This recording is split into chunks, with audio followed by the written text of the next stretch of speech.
This Side of Jersey podcast, the number one podcast in the world, is brought to you by It's a Mighty Thing Incorporated. Have you been eager to learn how to defend yourself? Do you want to get in shape? Have you been looking to learn from the best? Or just eager to try something different? From a hometown Philadelphia kid to a rising star to now pro boxing Hall of Famer, come down to Ivan Robinson's Kingdom Boxing Gym and Fitness, located at 4434 Griscom Avenue, Philadelphia, Pennsylvania, and get lessons from a legend. The magic is in the work, and the work is what breeds champions and legends like your very own former IBF and USBA lightweight champion, Ivan Robinson. Different classes and options are available.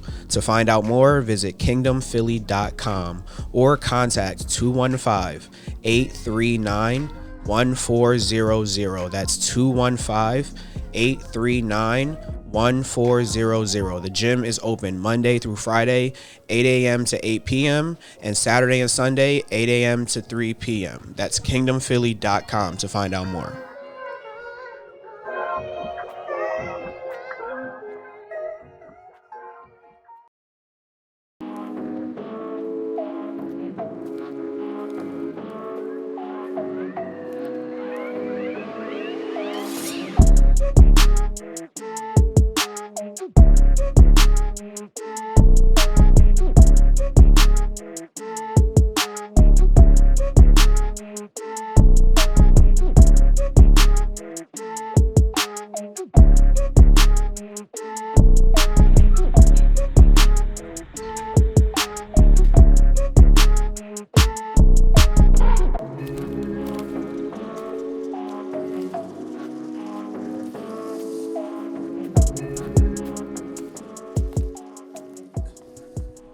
What is good? What is good? What is good? It's the gang. It is This Side of Jersey podcast, the number one podcast in the world. Self-appointed. There we go. There we go. All right, man. Listen, we got a very special guest today. Excited. But before we get into that, let's introduce our staff. It's your boy Steven. I'm Ugly Steven on Instagram. It's your boy I Robinson 03_ all platforms. We got we're missing today our one of our co-pilots, Bees. What is it? Underscore OG. No, it's OG underscore Bees underscore. There we go. We knew how to play some underscores. Then we got Korean Say underscore behind the camera. Word up. Now, back to our special guest. We have a very, very, very special guest today. We're very excited. It's the gang. But before we get into that, we gotta do our layup lines. Okay. So for those who do not know, layup lines is how we get our special guests loose. We ramble off some this or that questions, and you just answer as you see fit. All right?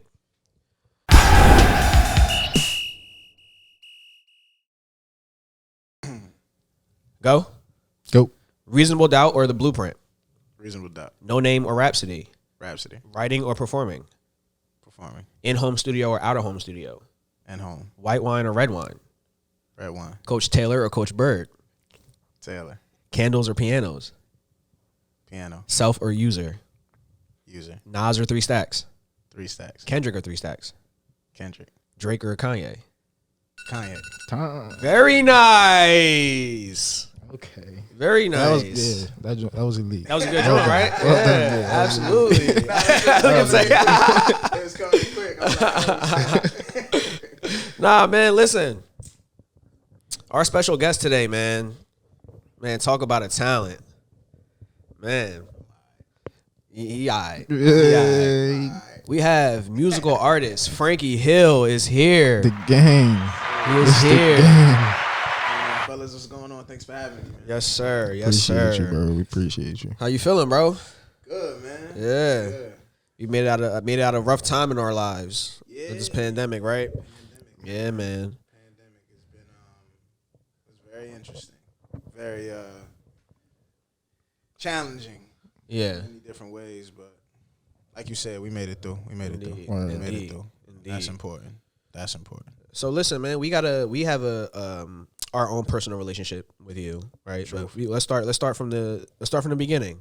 Yeah. Get people the full picture. So where are you from? Let us know where you're from. I am from Pennsauken, New Jersey. Indeed. Yes. Yeah. Very well represented, Pennsauken, New Jersey in the house. Yeah. Best side of Jersey.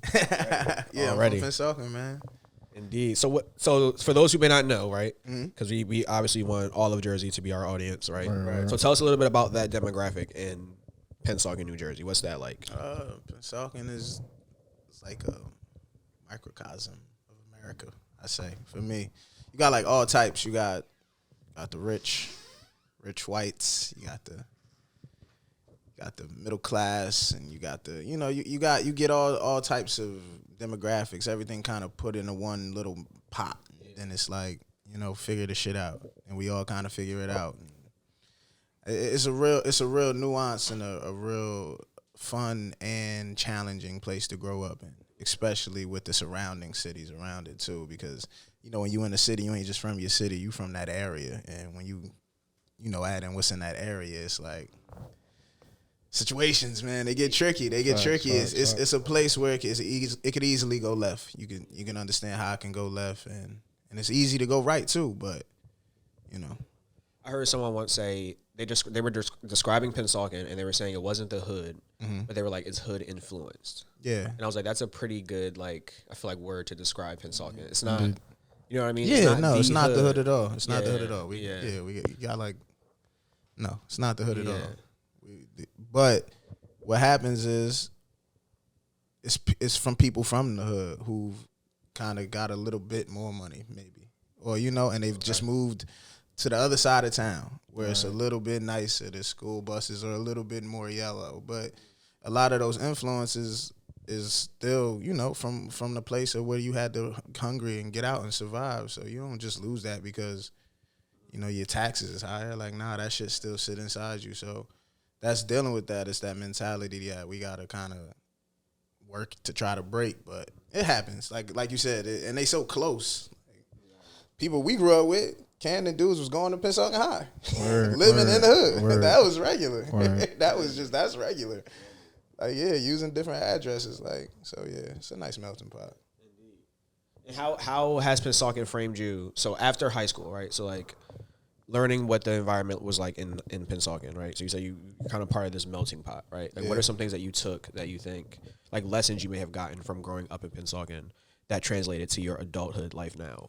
Right, because we talked about how like when you were in school, you're around the same people all the time, right? So when you graduate out of that, right now it's like you're on your own, right? Would you say that Pennsauken, growing up in Pennsauken, has taught you? What has it taught you that you have now applied to your outside life or like your older life? I guess it's taught me everything and nothing at the same time. Like for me, it just exposed me to everything. I feel like living in Pennsauken was nothing I wasn't exposed to, like. Murder, killings, parades, picnics. Like it was like literally. I feel like that was one of the most well-versed. That's one of the most versed and eclectic towns in Jersey. Is Pennsauken and just the surrounding area, like South Jersey. Period. Honestly, because it's just so much. It's so much. It's so many different cultures. There's so many different. People and just experiences and people who do different things and go and do awesome things and be from the same place that you never heard of before. And it's just so much culture here that I say that's what it did for me. It exposed me to so much and opened my eyes, and nothing seems really shocking anymore for real, because I came from here. Like nothing is shocking. Facts. So you talk about, I mean, obviously, if most people know now, you're an artist. You know what I mean, so you do a lot of rapping.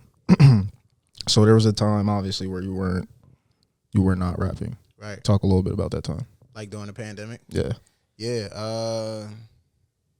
We had Drop Self. Let's bring it back before the pandemic, actually. Okay. Let's bring it back to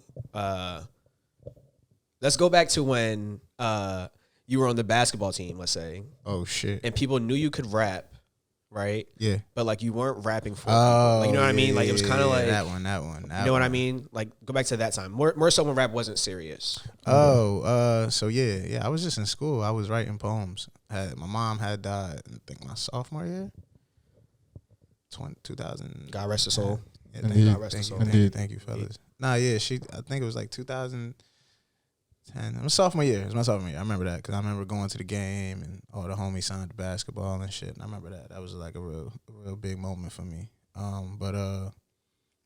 No, yeah. During that time, I didn't have an outlet. Like I loved to rap. I was a rap junkie on the low, but like I wasn't really telling nobody about none of the shit I really enjoyed in school. Like I was in school and I was just who I was in school.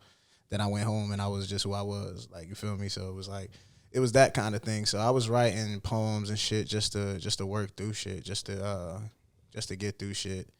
I was just writing shit that rhymed. It was just something I did. It was just to write shit that rhymed. And then for a while, and then I started picking beats and like started hearing like albums that I felt like I could do. Cause at first, like all the shit I was listening to was Jay-Z, and I was just like, I don't think I can do that. So I was like, I ain't even really gonna try to do that kind of shit. And then like I started hearing niggas like Kanye West and shit and music and all that kind of stuff, and it made me feel like, oh, I probably can't do that, but I can do something that's kind of like that, and I'll figure out what I can do that they can't do, and then we'll go do that. But yeah, early on, I was just writing poems.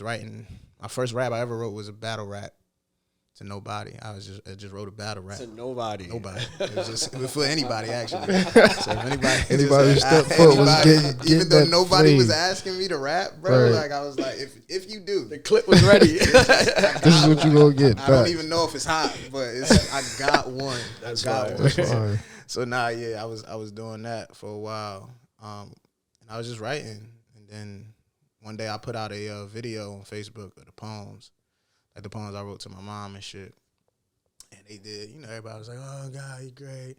This is amazing." And then me, cause like I do dark humor. I'm sorry. I hope you guys are cool with it, but no. So I'm like, nigga, y'all only saying that 'cause my mom dead, nigga. So like, that was me. I'm like, yo, y'all don't really care. Right. Me mentally, I'm like, nigga, y'all don't think I'm nice. But then then people kind of was like, nah, fam, like, nah, you actually nice. Like, I ain't just saying that 'cause of the situation. And then I was like, all right, maybe I'm nice. I was like, all right, well, let me rap to a beat. And then I rapped to a beat, and I showed all my homies. And they was like, oh, yeah, you got a little something. You know, you ain't the greatest, nigga. You know what I mean? But you, Yeah, all right. You got some shit with you. Got something. Okay. Yeah, and then you start to notice that people start telling people you rap. And you be like, damn, bro, I don't even know if I'm really rapping. Like, no, my boy rap. Yo, let him spit something. Like, bro. I remember when Ross would post videos of you, like he would make you rap Ross places, was bro. Ross I was remember the that. number one. Nah, that's my dog for life. Yeah. Ross he's the nigga that be like, yo, bro, he want to hear something spit. Like, Right on the spot. But this is the thing, though. Like, we'll walk up to say it's me and Ross, and it's Joe and Jason. And we walk up, and I'm meeting Joe and Jason for the first time. Yeah. So I'm dapping, what's up, Joe? Jason, he Ross, like, yo, bro, spit. Bro, what? I don't even know. Like, bro, they gonna love it, bro. And then it was like that, and I was spit, and that's when we used to go to, like, the Ryder, and we used to go all through, like, the college campuses and different places, and I was just rapping. We was partying, and then I would have a 16, and I was rapping. And from there, I kind of grew, like, an early following before I even really put out a project, just from people like, yo, that's a nigga I seen rap before. So I'm going to follow him and fuck with him and see what he got coming. And then from there, I kind of got, like, a confidence, a feeling of like, yeah, I can do this shit, maybe. But it was still like that maybe. Like maybe, I don't know. I still think I can be AI, but like we all did. You feel me? We all did. I thought I was gonna be AI too, bro. Word up. Yeah, I think I probably came like the clostest probably. Yeah, bro. You, everybody. Yeah. I mean, yeah. Indeed. Yeah. I mean, you had braids. I did not have braids. Yes, you did. When did I ever have braids? I had dreads. It's like this. Yeah, see. Bro, I thought you had braids when we was young boys. Nah. I was just speaking in terms of my actual athletic just ability, just like even to date. That's crazy because right that. before this, you just told me you was barely touching the little backboard joint, like the rubber part. But you know, we just gonna slide past that. Anyway. Say we could cut this part, right? We could cut. Yeah, we gonna knock this joint out. Don't worry about it. I'm gonna let it go, but I swore you had braids when we was No, kids. I never had braids, bro. I wasn't even gonna question that because I thought you did too. Like he said it, and I was just ready to be like, "Damn, Steve did have braids when he was young." There are 0 pictures of me in braids. Ever. All right. Moving on. You sure? Positive. All right. Yeah, we going. Yeah. Damn, I mean, I believe you. I believe you. I don't think like that. I believe you. I'm just saying. Text my mom after this. Damn. Anyway, before I doubt my ability, you mentioned Ross. You mentioned some of the homies, right? So I think this is a good time for you to introduce us to what once was, I'm not sure if still is, but the committee was a creative collective that you were a part of. Yes. For some time with some very talented individuals. Yes. How did that come about? What was the committee about? What was the whole situation? Yeah. So it was. I was with Ross. We went to shout out to EJ. We went to Eric Johnson's house one night, and in the basement was, I think it was Tab, Jordan 2-3. It was Theo. I think Theo was there. Theo was there that night, and it was like, I don't know. It was just like I went down the stairs and Tab had these big ass speakers, and at the time, like Tab is like a Pennsauken prodigy. Like this is J Tab. Like this is Tab is, you know what I'm saying. So it was like we went down there and got the speakers and shit. Niggas was just playing beats, and we was rapping. We did raps, and from there, we kind of like, I don't know, it was just an energy. Everybody was kind of like, yo, I'm ready to work. And these are a bunch of niggas that, like we all know, come from a similar cloth and a similar morality system. And you know, when you find like your group of friends, it's like you don't really even really talk about it. It just kind of forms, and it's like, yeah, this makes sense because it makes sense. So, yeah, so from there, we kind of just like left, and then we all jumped in a group chat, I feel like. And then one night we all met up. It was me, Theo, Tab, and Knight. I think we all had a conversation outside of Tab's house one night. And then I think later, shortly after that, I met Ant. We all met Ant. Well, Tab and Ant and everybody else kind of knew Ant. I didn't know Ant. So I had met Ant shortly after that. And then we all kind of was like, we all went over there and Ant played 1 million records because that's just Ant. Just always had 1 million records. And we was just like, all right, so what we doing, yo? And I remember one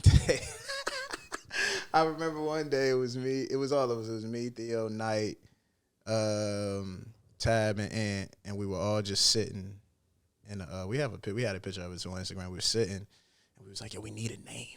We need like it was like we had established like we like together. We need something cool though. Like we need something. Rockefeller, like niggas was like, we was like, we need like something, like damn, and then this nigga Starge loves like mob movies and all that kind of shit, and like I don't know what happened. I feel like the blunt was in rotation. I didn't even smoke at the time, but I feel like he hit the blunt, and Starge was just like, the committee, and I think everybody just looked at each other like, that shit, niggas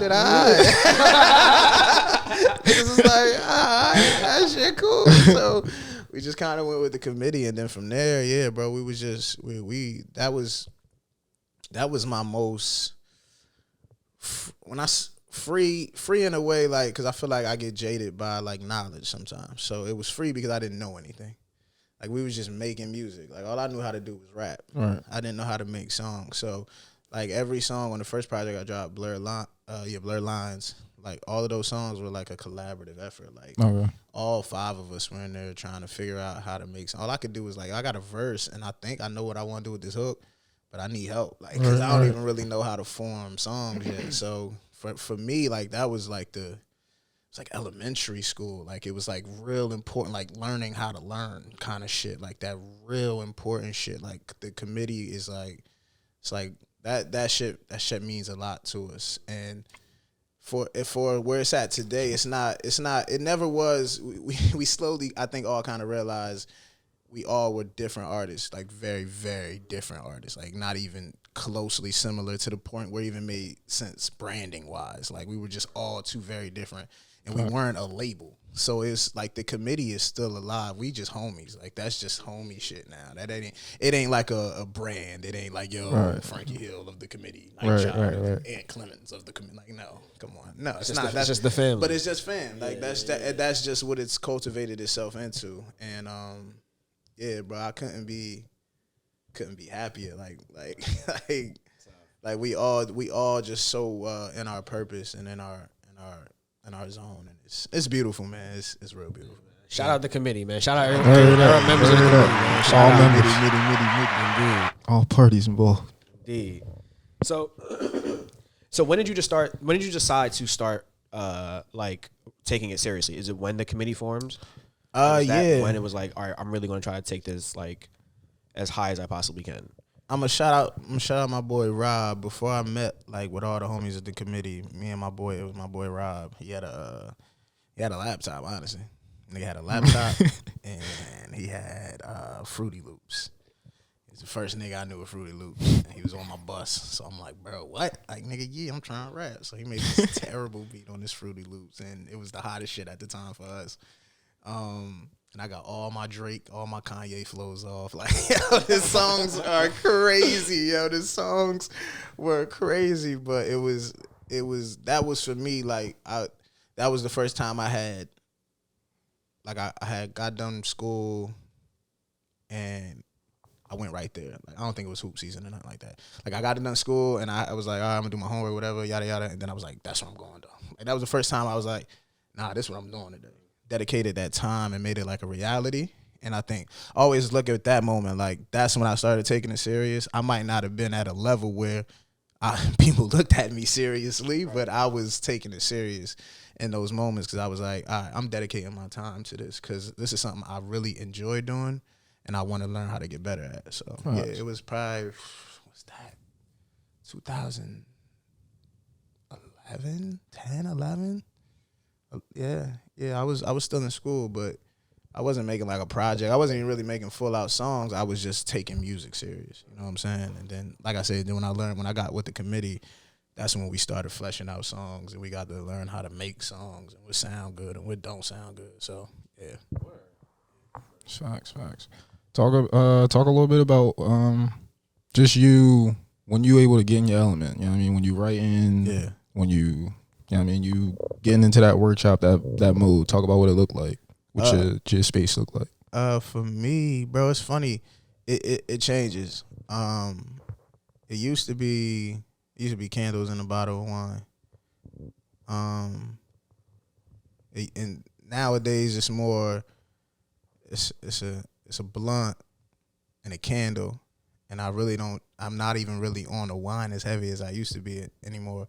Only because for me, those early stages are when I first get like lifted off weed, because I don't like to smoke a lot of weed when I write. Because if I smoke too much weed, I'm gonna be in here dumb. I ain't trying to be dumb.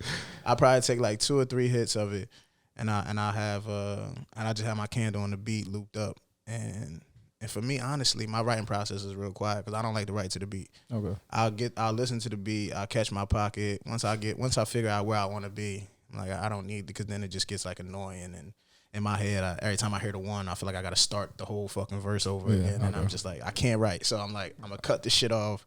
And then I just sit and honestly, I just sit with my thoughts. And most of it is just blabber and freestyling. And then you find like a thought wave. For me, that's I find like a wave where I'm like, these thoughts move in succession easily. Like they don't feel forced. They don't feel like I'm trying to write, because that's what I try to stray away from, is feeling like I'm trying to write. Yeah. I like it for it to feel natural. So when they come naturally, and I can get like 4 or 6 in a row where I'm like, oh shit. Like sometimes now I'm in the mood, I'm like, right. Pocket. Yeah. So y'all know I'm stupid. Like I'm silly. So I'll be like, oh, I'm in my bag now, huh? Like, and I'll be in the room dolo though. Like I'm like, oh, this nigga think he nice, huh? That's funny. So yeah, when those things come like that, that's kind of how like my process is. It's real. But I'm big on solitude too. Like I'm never like the guy with 100 people in the studio. Facts. Like for most of the shit, it's just like probably just me and whoever producing it, and maybe 1 or 2 other people like Theo, somebody who isn't like, because sometimes when you got people in, well, for me, when I got people in the studio, because I'm the kind of person, I just want to make sure everybody good. Like, you sure you good? Yeah. And sometimes I just don't. When I'm in the studio, I don't want to make sure nobody else is good. I need like who know how to move in here, who know when to shut up, who know when it's cool to talk, who just like it like that. Like studio etiquette is like really important to me. So I don't like a lot of people. I just like the people who kind of know how to move in the studio. But like my deep writing, like them deep cuts, the real personal shit, I got to be doing alone in solitude, because for me, like, I start every round the same. I start writing, and then I get to a point where I can't write no more. And then Aunt actually told me this, which is funny.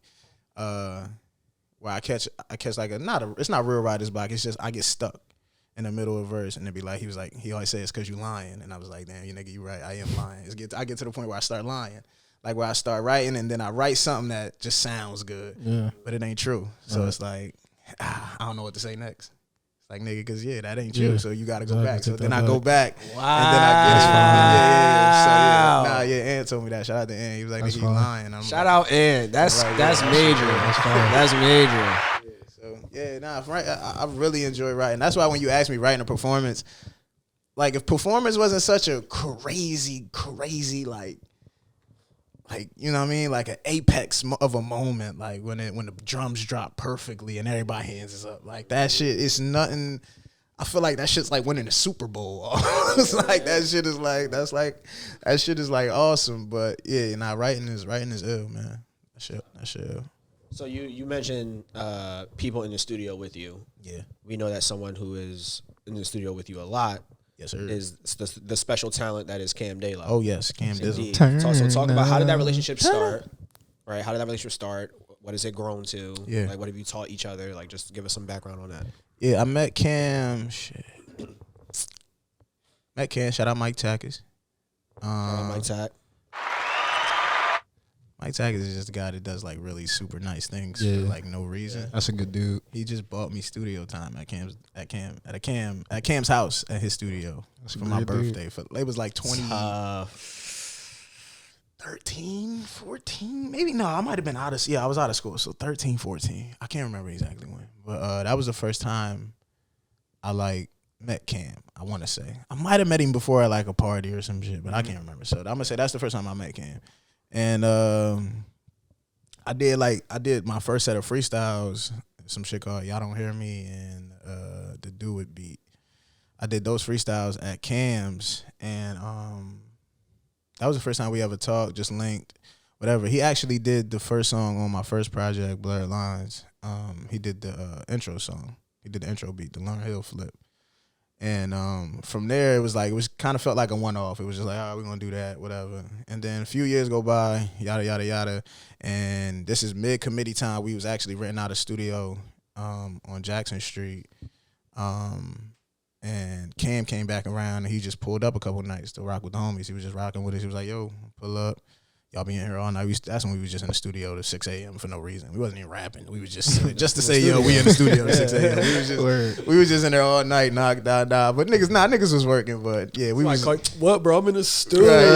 What? right. Nah, but yeah, that was that time. And then Kam came through, and then we did another song called Here We Are Now. So that was after Blur Lines had dropped, and me and Kam had just did a one-off. But I felt myself, as an artist, wanting to shift and change and go in a different, more musically mature direction, as far as like I wanted to add musicality. I wanted bridges. I wanted to do shit. Like I wanted to expand my palette of like what I was rapping over. So, and I was like, yo, this nigga is like the perfect nigga. And then at the time, like he had just came off shout out to Ivy, off the Ivy project. I think it was, damn, I don't want to mess it up. The joint that had Life on it though. Yeah, so he had just came off of that, and that shit did bananas. So I was like, and I'm listening to the Sonics, and I'm like, yo, this shit is like, this shit is like beautiful. Like the musicality of this shit is beautiful. And then I'm like, bro, I want to do this, but like, let's do it like in my arena, please. And he was like, he was with it. He was like, because at first it was a hard pairing, because at the time niggas know me for like just rapidy rap shit. Like I'm a rapper nigga. Like this nigga's rapping. So, and then Cam's coming with these, you know what I mean, with like these beautiful beats, because you know he was doing the Def Banana shit at the time. So he was doing the beautiful, it was bubbly, high energy like beats, flamboyant beats. Yeah, it was like, how are you gonna mesh? And man, when we made User, bro, like we talk about it all the time. Like we both grew so much from that process of like trying to blend worlds, because it was hard. It wasn't hard to make music, but it was hard for us to make it make sense as far as like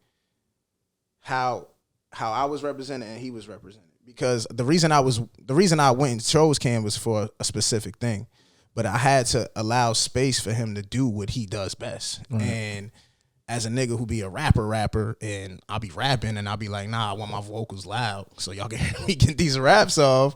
I had to kind of dial that back and let some of that musicality show. And then that really opened my brain up to how collaborative and how much you got to sacrifice if you really want to make great music.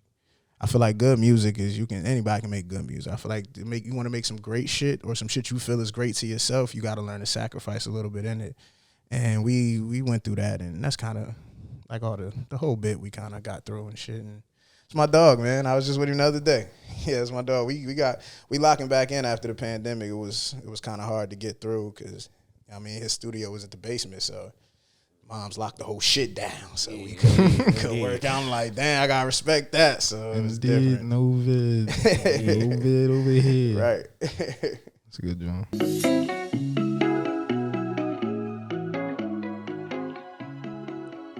This Side of Jersey podcast, the #1 podcast in the world, is brought to you by Sleeves Inc. Antoine Dickerson and his business partners provide a customized product to organizations that you cannot find anywhere else. They design athletic sleeves to accent teams' uniforms for high school, college, and professional sports. A one-of-one product that's exclusive for each particular team. They offer arm sleeves, headbands, gladiator masks, wristbands, mouthpieces, and socks. And they are still also in the process of expanding their catalog. Visit Sleeves Inc. on Instagram, that's SleeveZinc on Instagram, and DM your order to get a 3 to 5 business day shipping deal on your order.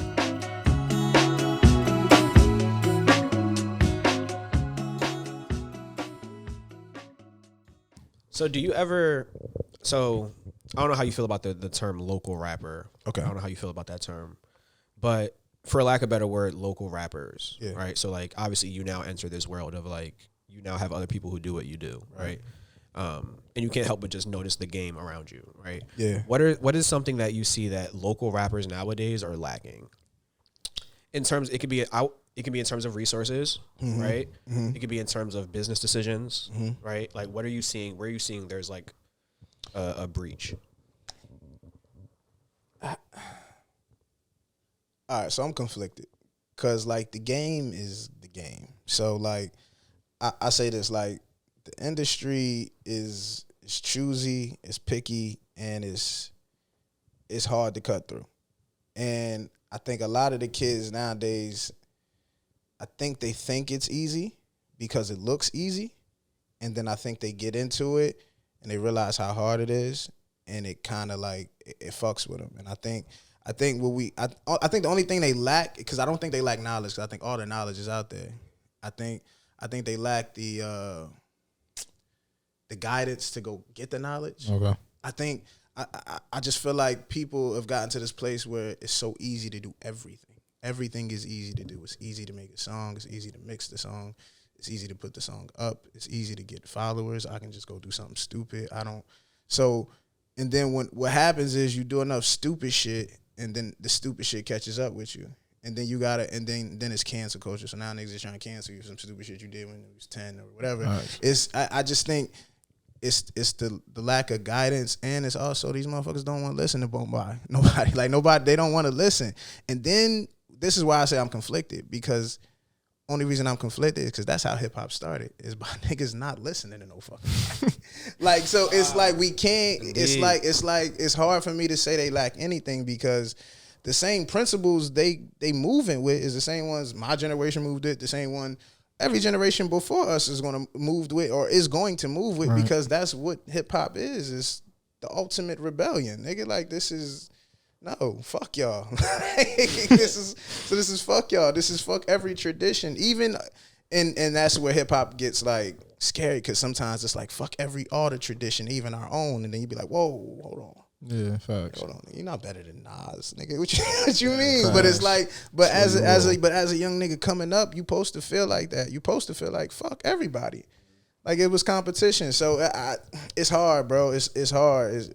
It's hard to monitor and guide them, because a lot of the shit they embody is what got a lot of us to where anybody is. You feel me? Like, it's tough, man. It's tough. I just hope only thing I tell people is just to listen, man. Listen more than you anything. If you're gonna be whatever kind of artist you're gonna be, whatever, just listen though. Cause it's niggas is gonna talk. They gonna tell you that they gonna give you the truth, they gonna give you the answers, and they gonna give you the lies, all in the same shit. You gonna have to learn how to decipher it, cause it's game, bull. This shit ain't for the weak hearted. It ain't. And especially when you wanna make that transfer over to the music business, man. It ain't all sunflowers, and that's where niggas wanna eventually get to. But that shit tough, bro. That shit rough. Right. Yeah. Talk about some of the shit you don't like to see on the internet. Outside of music, so this is a big thing for me, and to go back to like what I was talking about with the guy and shit. Who was I just talking to? I forgot who I was talking to, but I was just talking to somebody about it, and for me, it's I got a big problem on the internet with the educated turning their nose down to the miseducated. I think I got a big issue with, like, for me, I'll say this. I think educated people know how hard it is to get educated. Indeed. I think they all are aware that even saying I am educated and being educated is still very much a privilege, like in the world, period. Facts. Let alone in our demographic of black people. So I feel like sometimes what happens is the educated obtain this knowledge, they learn how to move right, which is like awesome. That's what you're supposed to do. That's what's up. Mm-hmm. And then they kind of forget that at some point, maybe not your generation, but at some point in your family's generation, y'all was fucked up too. Exactly. And y'all did some fucked up shit, and y'all grew and learned from it. And it's like, at what point do we go get the knowledge and come back and try to teach, instead of critiquing and scolding and canceling and getting niggas out of here? Where it's like, yo, I'm not saying you correct him, you wrong. Right, but doing it. You correct, you fucked up. Nah, that ain't cool. Come sit. But let me rap with you why that's wild though, because now if you decide to move how you want to move, fuck it, and fuck everybody and fuck everything, well then now go deal with that. Then now you go deal with that. But I think for me, I just get like my blood boil, bro. Like it really it burns me up when people like just anything that requires like any behavioral anything that requires you, like, bro, for you to even know that that's a problem is knowledge. Like some people, and like we forget, we grew up in tribes. Like that's all this hood shit is. Like we grew up in tribes. We grew up in the hood. Some niggas grew up in the hood with a specific set of rules and a specific set of learning and values, and it's fucked up. Some of it is very fucked up in at its core and its nature, but it was real. And it was the reason that you even here today to even get educated, to learn that ain't even right. Mm-hmm. It's like, how do you block off the very river that nigga? That's the only reason you got water. Talk your shit. Yes, that's for me. That's like when I see that on the internet every time. Every time something controversial happens, every single time I see people kind of forgetting like the whole lens and the whole perspective of where you come from and how you've gotten to where you gotten. Like, bro, you all come from somewhere. Like, so yeah, that's something that I hate on the internet. Okay. Yeah.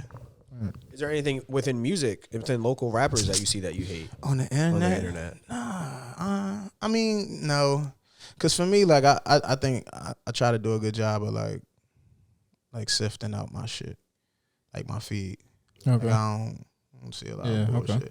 Even if it's like, I don't even, like, even if I think you could be the hottest rapper in the world. If I think you hot, but you on some internet doing some bullshit, I just won't even follow you. Cool. Like, I'm good. Like, just tell me when the album come out. Yeah. I'll find out. Yeah.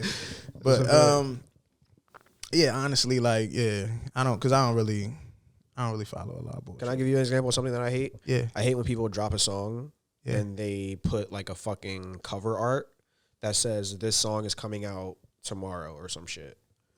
And then they put the song out, and then that's all they do. And then they get mad, like, you're marketing. Like, I think marketing, don't get me wrong, I'm not a marketing genius. I haven't figured it out myself. Mm-hmm. I do also recognize where, like, effort is needed. You know what I mean? Like, and I feel like I see, like, I know this, I bring this all the time. I know a Pennsauken rapper who I think really can rap, but the problem is, bro, he just puts out, like, a clip art and says, like, song out now. Yeah. It's like, no one's going to click on that. No one's going to go visit your bio. Yeah. Like, no, you feel what I'm saying? Like, you got to do more. Like, you feel what I'm saying? Yeah.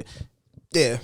I hate that. Okay. Yeah. No, that's, yeah. It's because only, and it's funny because this the only bail I shoot him. how relatively old is this unnamed artist? I would say he's around Ivan's age, so 20. What are you, 25 probably? 25. Okay. Yeah, nah, you're a little too old for that. Yeah. Cause I would say, like, cause in the early years, that's something you do. Like, you just, like, I remember when I first dropped my first song, I was one of those dudes, like the weird dudes that was spamming everybody on Twitter, like, at Ugly Steven, at everybody, listen to this song. And I was annoying as shit. And then I realized, like, that ain't the move. You gotta stop. But sometimes people be going through like they phases of learning like what's working for them. But I feel like if you at that age, especially like, yo, bro, you gotta come on, man. Like you gotta, and that's another thing too. People gotta recognize who their peers are too. And people be trying to just get into the same scene of music just for the sake of music. And you gotta understand who do something not similar. I know nobody gives, artists got egos. Nobody do it just like you, but who kind of like in your realm a little bit. How they move and how do they engage and interact with their fans. And you kind of gotta, kind of be aware of that too. Because some niggas just think you could it's about posting a pic and a song hot and that's it. That nigga ain't been like that since That ain't it. That ain't it. Nah, we talked a little bit earlier. We were talking a little bit about COVID and what that did for some creatives, right? Yeah, facts.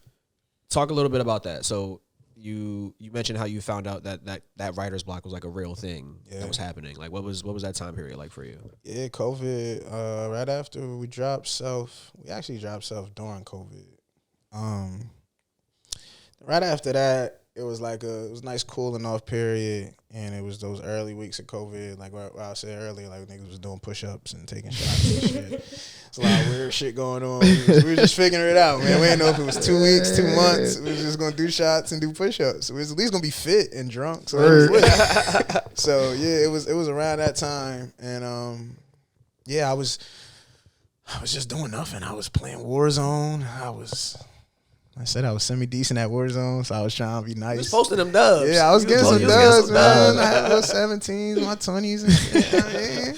I mean, yeah, look, fuck with me. Nah, but so it was around that time of just rinse and repeat. It was like that Squidward episode where he went to the living town with all the other Squidwards, and they just kept doing the same shit over and over again. I felt myself just doing the same shit over, and I would try to switch it up, and I'd go on a trip, or I would just do something just to switch it up, but you'll come back home and I still don't got work and it's like every time I sit down to write, I feel like it's forced because I haven't had an experience. There's no true, genuine, like, wow.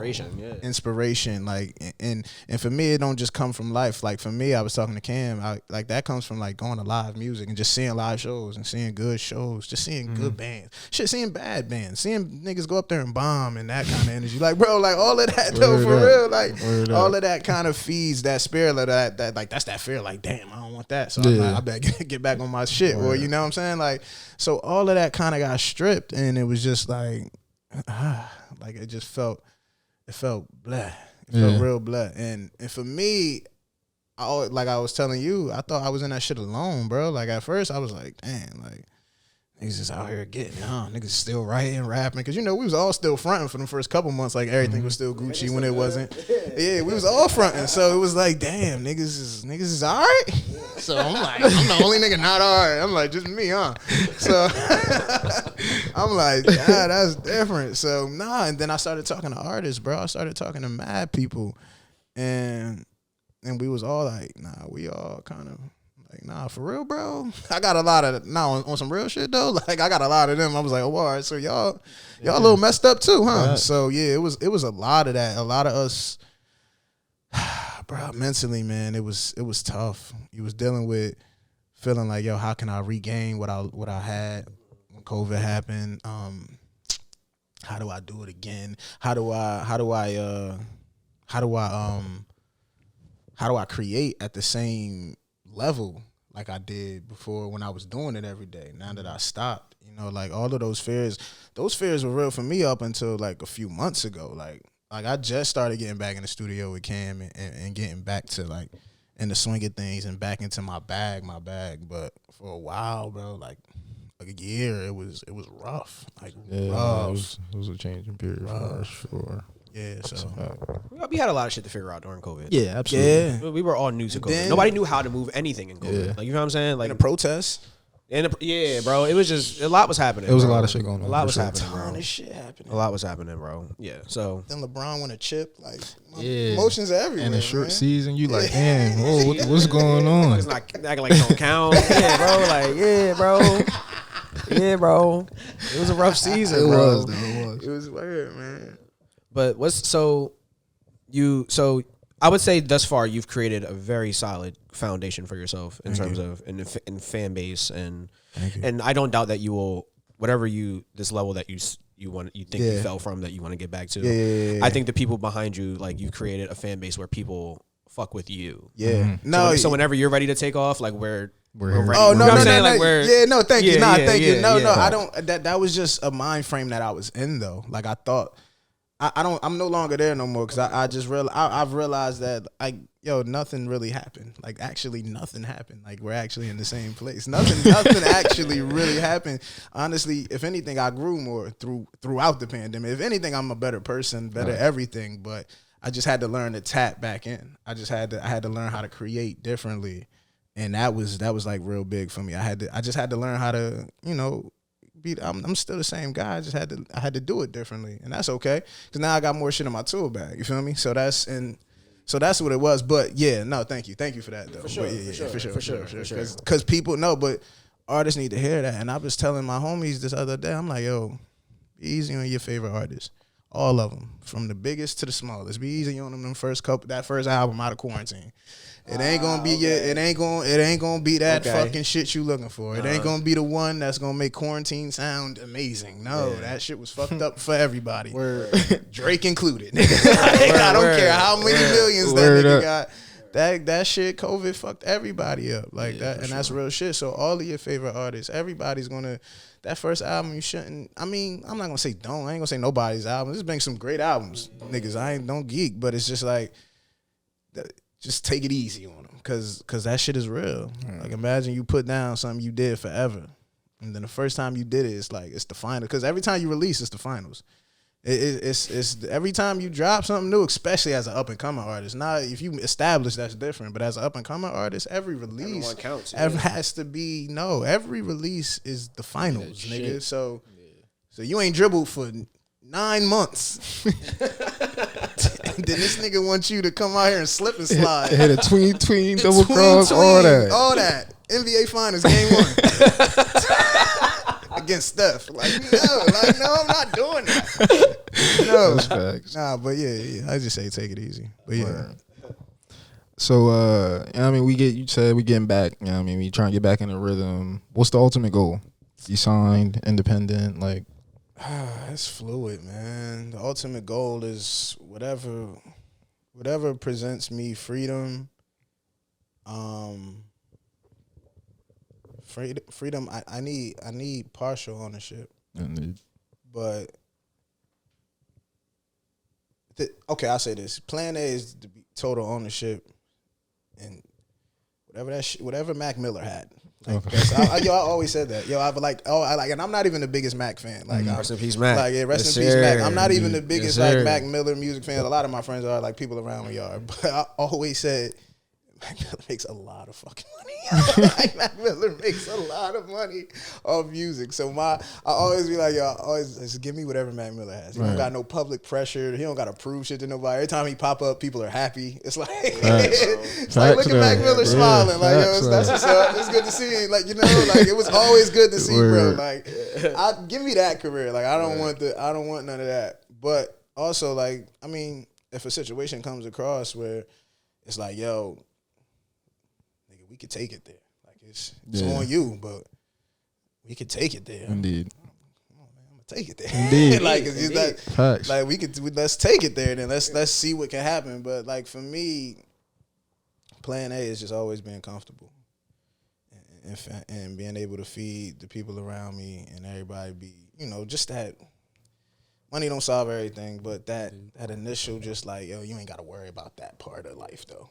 Don't trip off that part. You comfortable. Life gonna still life. It's gonna shit gonna be fucked up. That's gonna give you more problems. All that is true, but that one fuck with our community a lot. That one make us do shit to each other and to ourselves.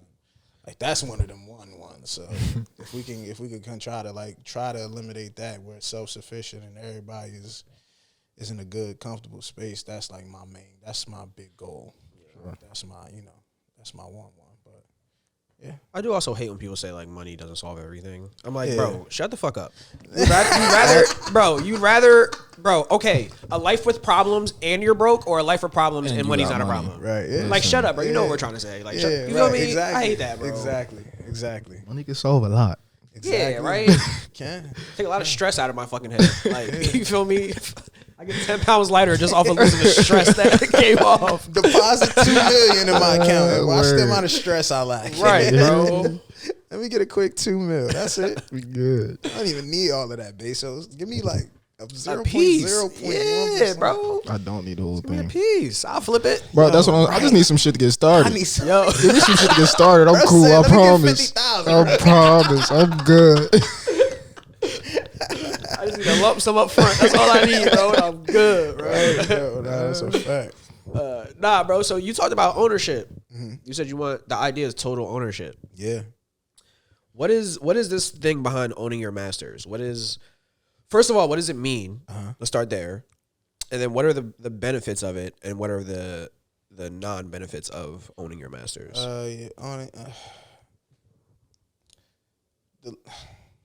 So start with what it is first. Owning your masters, owning your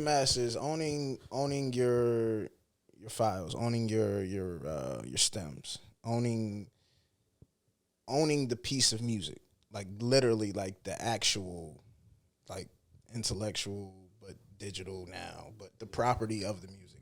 You own that shit. So if that shit get placed anywhere, they gotta come talk to you. Any football, any movie, TV, all of that shit. Also, and that's where it gets weird, because it also loops into publishing as well, and that's kind of publishing is kind of like that. I'll go get you all your TV money and all that shit, but that's also like you don't get that if you don't got some of your master. So it's like it's that shit is nuanced, bro. It's super nuanced, and I'm even not as well versed as I need to be, because it's so, bro. The shit is wicked. It's wicked, but it's like that by design. So it's like that by design, because basically what's happening is, the labels was like, yo, see all you niggas in the hood, none of y'all got no money, but this rap shit is popping. We give all you niggas advances. We gonna make all the money off every album sale, though. We gonna make all the money off these album sales. Y'all niggas can run around, do shows or whatever, and y'all go figure it out. And then niggas was running around doing shows. Niggas started making more money on shows than they did selling music. Leor Cohen came through. I don't know if it was Leor. I ain't gonna put on Leor, but they say it was Leor. Came through the 360 deal. Yeah, explain that too, because I don't understand that concept either. Well, the 360 deal is they eat off everything. So if you pop up on TV, I eat. You pop up in a commercial, I eat.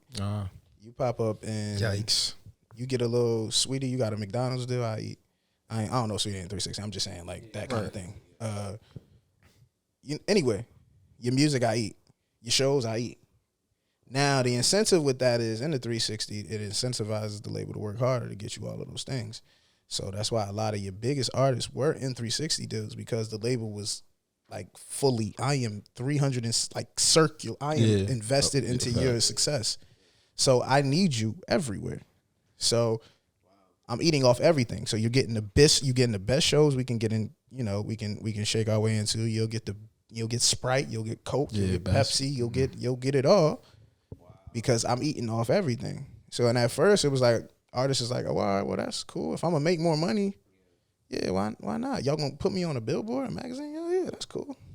Then the internet came through, fucked all that shit up. I don't give a fuck about no. This magazine is cool, but I mean, now we blogging. So now here go the game changing again. So here go the game changing again. Now this is a 360. So then this is when the independent wave come. And where owning your masters is important, it's like, yo, you're seeing a lot, unfortunately, with a lot of these artists dying, like, you want to get paid off your music too. Like when people stream your music, like, they're paying somebody, and I want to be paid. Facts. And I don't want it to go like, yo, somebody like rest in peace, Dolph, but Dolph owns all his music, pardon me. And it hits different when you go when you can go stream you can just go stream his shit. Exactly. And when we see those astronomical numbers that happens, unfortunately after everyone passes, it's like, yo, his family get that. That's that kind of legacy built, and that's why like the people like Jay, like everybody that's heavy on that, it's very legacy building, but it's a very privileged, I hate to say privileged, but it is a privileged position to be in, because you got to garner that leverage to the point where it's like, yo, I can make enough money by myself without the need of anybody else's money. Because when you own your masters and you own everything, that's all your money going in everything. Facts. You paying for every flight and all these motherfuckers that gotta come. You paying for you know what I mean? You paying for everything. Now you collecting everything off the back end. But then that's, you know what I mean? Expenses. How then you gotta start looking at, then you gotta start really evaluating, yo, am I really worth that much right now where I'm at? And then that's where you get into the psychology, because then it get weird, because now it's like, so you know all of this. Mr. Man with the record deal, Mr. A&R, you know all of this, and you know I'm broke in the hood with nothing. My mom can't, you know what I mean? We pissing and pot, all this shit, but I can rap the shit out these motherfuckers. I can rap circles around. I can get 90 million motherfuckers out here singing every word. So I'm gonna give you 2 million. That's gonna change your life. I'm gonna take everything though. I'm taking the masters. I'm gonna give you 2 million. And what they don't tell you is all the nice shit we do for you out of that 2 million, you paying for out of that 2 million. So if the company buy you a jet, company buy you a nice little plane somewhere, we're just gonna take that off you. Take that out, we're gonna add that on to you, you know what I mean, from your advance and shit. So it's like, yo. So it's like, yo, at the end of the day, you start looking like, yo, your budget, you be like, oh my God, I'm broke. And that's what happened with a lot of artists. A lot of artists look up and then they broke. It's like, well, where the fuck the money? We only made one album. Y'all bought the chain. No, that came out your money. What? That's out of pocket. That's out of pocket. How that come out of? Nah, yeah, that was because we're gonna pay for the album, but nah, all this other shit you doing, like the weed, but nah, that's coming out of this. So then it's the game, man. It's the game. That shit fucked up, bro. That's the game, but at the same time, right? So say you take that $2 million deal, and then you go though, and that's what they get you with, because to even get to this point, you had to have the utmost belief in yourself to even get here. So when they know you got that, that's easy to manipulate too. That ego of knowing you, that confidence, that's easy to turn into ego. So it's like, yo, but if you go, my nigga, look who you could be. And then it's that. And then wow. Then they put all that shit in front of your face, and you see, they put the drugs and money, the women, the weed, everything, all the shit that can knock you off your scale. It can help propel you, or it could help you, or it could easily knock you off your scale if you're not careful. Before you know it, boom. Now you broke, shelved. Bro, important. I always thought the game crazy. So tell me, this is naive to think. So I always thought the ideal situation, right? Yeah. If you was like an up and coming rapper, right? Yeah. Would be like, if you can, like, obviously they probably, I'm sure the bargaining power you have is less than what I'm making it out to be in this situation. But I'll be like, yo, I give y'all like 2 albums. Y'all got me for 2 albums. Yeah. Right? I'm going to build the following off of those 2 albums. Mm-hmm. And then once that contract is up, I'm going to take that following into my independent career. Yeah. No, they got them now. Is that naive to think, or is that like... No, that's beautiful, but album deals ain't usually 2 albums. They're usually like 7 or like... That's why they're all ridiculous like that. Like 6 albums. Like, bro, 6 albums? That's wild. That's a lot of niggas don't... Bro, niggas was signing they was getting $1 million advances. X amount of, it wasn't even years on it. It was just 6 albums. And then they had like a label option on your 7th album or something. Like it was like gross. Like them early 2000s, them contracts was gross. They was making all the money in the world though, because that's when people had to actually buy music. So people was buying music. So everybody was making tens of millions of dollars, but the labels is making hundreds of millions of dollars. And then we started to look up like, hold on, I made. Then nigga, I'm the one that made. Word up. It's all my shit. It's like, hold on, you made this and I made this and I'm the one that made this? Like, y'all niggas, it's crazy. Wow. Like, you feel me? So yeah. That was, bro, that's the game, man. It's the fucking game. But it's benefits to labels, man. Like I said, they got all the relationships, they got the money. And then it really come down on what you in it for. Because they got the money, they can put you places, and if you cater to them and their needs and their design, and you want to cater yourself to that formula, you can. Right. It's ways through it. It's not impossible. A lot of our favorite artists went that road, and that's just reality. Let me ask you a question. What would be? How much compromise do you think you're willing to make? So let's say you're sitting down with a label, and like all right, they're probably going to want me to compromise something. Yeah. Like obviously, right? What's on the table and what's not on the table? Like, is image on the table? Is wardrobe on the table? Like, we want to dress you for public events. Nah, but I'm from a place of collaboration. So, for me, I'll take because I'm not the kind of person to be like, nah, I'm good, I got it all. Because no, you might have something I might need, but you're not gonna make the end decision. Like you're not touching the music.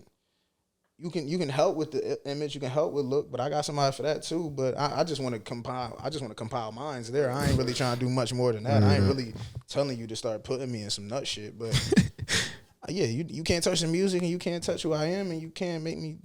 I'm not doing nothing I don't want to do. As far as I'm not doing nothing I don't want to do. As far as like gimmicky shit. Yeah. I'm not no gimmicky. Like, guy. we need you to fight Jake Paul. Yeah, like man. That's in your contract. We need you to fight Jake Paul. Like, yo, go diss JID. Like, no, I'm not dissing nobody for no reason. Like, I like that guy. He's cool. like, no, I'm not doing that. So that kind of shit is. But that's why I said you gotta know what you want, because there's some motherfuckers that I don't care. Yeah. Give me some bread. Yeah, I'm out there. That nigga, he in between me and the check. He gotta go. He gotta go. And I respect it's that. me or him. Yeah, it's gonna be him. And it's bro. And like I said, I can't be mad at either ideology, because that's what hip hop is from. It's competitive. It's about excuse me, nigga. Right. Pardon me, like. Can we get you in a dress at the VMAs? Nah. Ain't going down. We can't do that. Nah, I'm never gonna put a dress on. But shout out to Cuddy, man. Indeed. Shout out to him. But shout out to Cuddy. Shout out to Cuddy, man. Certain niggas can pull it off. Yeah, I'm not. I don't got the ankles. Yeah, you good, bro. I think I needed new ankles. What does that mean? You don't got the ankle for a dress. So we're gonna talk about it later.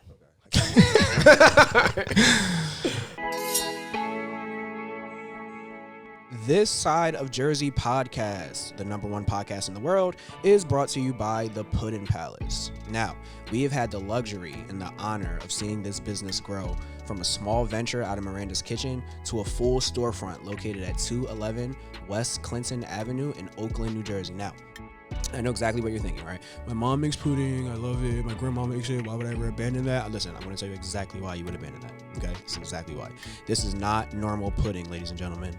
The flavors are unreal. They have regular banana. They have birthday cake. They have cinnamon toast crunch, Dunkaroo, cookie madness, strawberry lemonade. The list goes on. My personal favorite, thanks for asking, is the strawberry shortcake. It comes with the crumbs. It's the real deal. All right? It is the real deal. They have full-size pans. They have personal size servings. They have gift boxes. You cannot go wrong. All right, so make your way to the Puddin' Palace, again located at 211 West Clinton Avenue in Oakland, New Jersey. Also on the website at www.thepuddinpalace.com. It is pudding with no G at the end. So again, that's www.thepuddinpalace.com.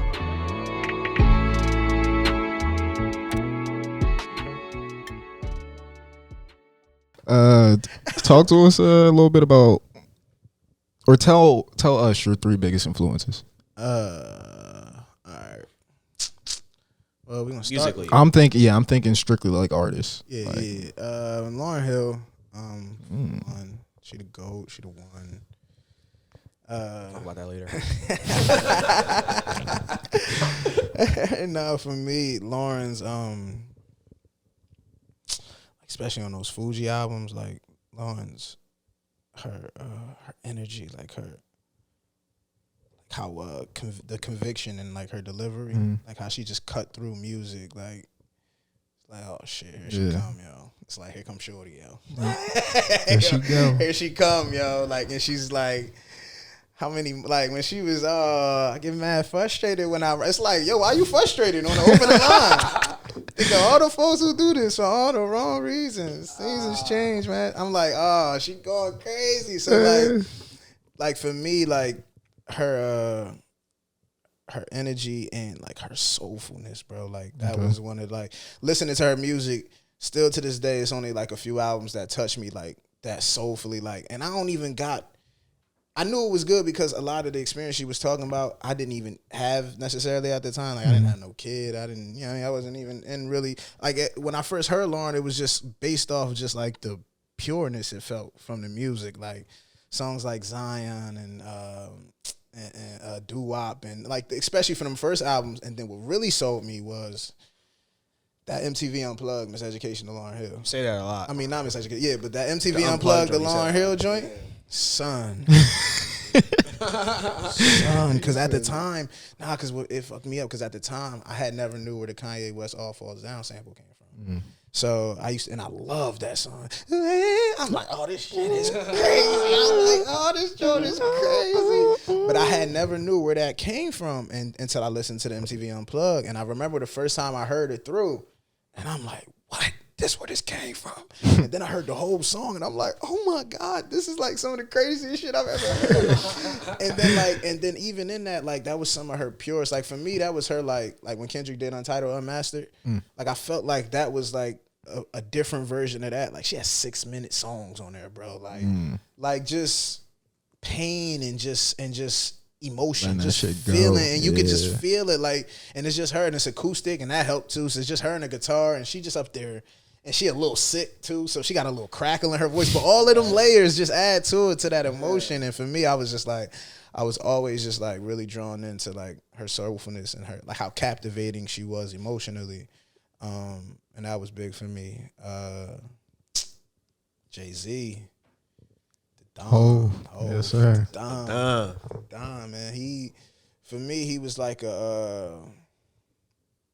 early on for me, he was like a wise uncle, almost, in a role of like, cause my family, by the time I was like 6, we was out the hood. So I ain't really had that many like I didn't grow up, like, I would spend summers in the hood. So I always say, like, I did grow up out in the hood, but I wasn't like that environment wasn't something I had to see every day. It wasn't a mandatory requirement for my life. Like, so I always felt, privileged in that aspect. And for me, I always felt like it was certain knowledges that I lacked because I had a brother, like a half brother, who lived in the hood. Like, he lived with his mom. So, and like, that's why I would go spend summers and shit with, or weekends, or whatever the case may be. And like, for Jay-Z, what he did was he kind of explained like the things I was seeing out there in an intellectual way. And it was like that smart thug, like the smart hood nigga, Yeah. Like the smartest hood nigga, like the hood nigga who he bout his shit, don't fuck with him, yada yada. But he's smart and he intellectual. He can kick it to you in a way that makes sense to you, and it makes sense to all the street niggas in here, and everybody's like, wow, yeah. So early on, like, hearing songs like, you know what I'm saying, like, like early Reasonable Doubt shit, bro. Like, Can I Live, like all of that shit, like all that kind of like educational music. But it was still rooted in what hip hop was. It was still abrasive. It was still braggadocious. It was still all the fun shit that we like about hip hop. But it had like lessons. Like that nigga. Shout out the whole man. Shout out the whole. But that, yeah, for me, he taught me wordplay. He taught me flows. He taught me how to manipulate. He taught me to bend the rules and the reality of that shit. So yeah, Jay-Z was super influential. That's far. Number 3, man. Got the last slot. Number 3, musically. Right now, it's still Kanye West. Kanye West, he said. Still Kanye West. Say yay. Kanye West, he said. His name is Ye. Yeah, somebody I'm forgetting, though, who I really love. But nobody more than Kanye. Yeah, that's why I be getting so mad at Kanye, because I love him so much. But yeah, it's Kanye. Hey man, like it was the epitome of like, I ain't that, and I ain't gotta be that, and I'm still that nigga. Like, it was the epitome of that shit. It was the epitome. Like, I ain't never want to put on a pink polo, but I was just like, I can now. Like, Ye did it. Like, Ye made that shit hot. Like, I ain't never want to, but like, nah, that's kind of cool. Like, I ain't never think of choirs and all this shit in rap music, but nah, this is kind of cool. Like, I ain't never think to sing for a long, long time, even though I'm a rapper. But when he did 808s and Heartbreaks, that shit was kind of cool. Yeah. It was like everything he did, like every time, that ability to every time just be so different. And especially me, like, and I don't know, people say it's because you're a Gemini, whatever. It might be because I'm a Gemini, I don't know. But that, we both are. But that kind of, I always kind of had an affinity for that because for me, it was like, yo, to switch it up, like, that's how I feel sometimes. I don't feel the same way every day. Like, I got a personality or what may have you, but sometimes I just say, like, fuck it, and I'm on my fucking shit for the whole day. It's fuck it, boo. You know, it's fuck it, Frank. The whole day. The whole day it's fuck it, Frank. You feel me? And that's just how I feel today, and that's okay. And some days I don't want to talk to nobody. Right. I don't want to speak. I don't even want to communicate on Warzone. I'm gonna ping niggas all day. Like, I don't even want to talk. Like, that's but for me, I say that, and that as a microcosm of what Kanye did each album. Like, every time it was just something completely different. But I don't want to do samples this time, or I don't want to do just the regular boom bap. I want to get the African drum, or no, I don't want to do that. I want to go and put my holographics on the side of buildings, and I want, you know what I mean? I want to throw a mask on today. I just want to do what I want to do. That feeling that dude, like, it was just like, it was so inspiring to see. And yeah, man, Kanye is a beacon, a fucking pillar, man. That dude is a GOAT. But yeah, so I would say Kanye. I would say Ye, Lauren, Jay are probably the most influential. Cause I always try to rap like Kanye.